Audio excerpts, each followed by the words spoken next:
আইএসএলে ইতিহাস তৈরি করল মোহনবাগান।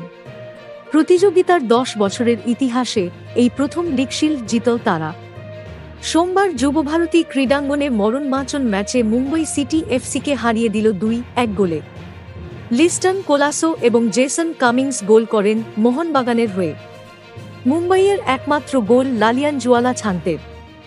গত বছর আইএসএলের ট্রফি জিতলেও লিগ শিল্ড কখনো জেতেনি তারা।